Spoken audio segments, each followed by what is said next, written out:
Kapitolyo Junta Provincial miaprobar na sa appointment ni retired Colonel Pastor isip pango sa PDRRI. Reports Grigi Magdadaro. Live report.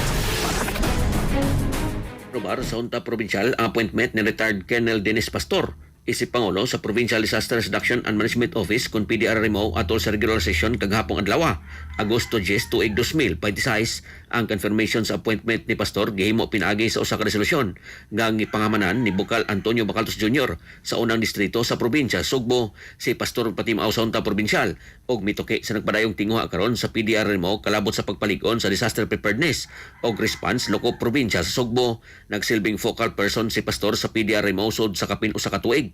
Din siya mo'y naglantaw sa Disaster Risk Reduction and Management Initiative ug ang pakikoordinasyon sa mga local government unit kon LGU panahon sa emerhensiya ug kalamidad. Atol sa sesyon, ang Junta Provincial may rekomendar usab sa mas dugan pang pagpalig-on sa koordinasyon sa PDRRMO ug sa nagadayang LGU sa Sugbo. Hilabi na panahon sa katalagman aron masiguro ang organisado, responsive ug epesyente nga disaster response sa atong magkatropa diha nga nagkalubog ug naghanap ang pananaw. Inom kanunay og Vision X Plus soft gel capsule gumikan kay kini kumpleto sa mga phytonutrients nga maputar sa itong mga mata adto na kini lutein, beta-carotene, vitamin E ug zeaxanthin. Alang sa usang Pilipino para sa Pilipinas, kanyang katropa Gregi Magdadaro, XFM News. XFM report. Cellphone Plus Gold, mapalit sa mga butika sa inyong lugar.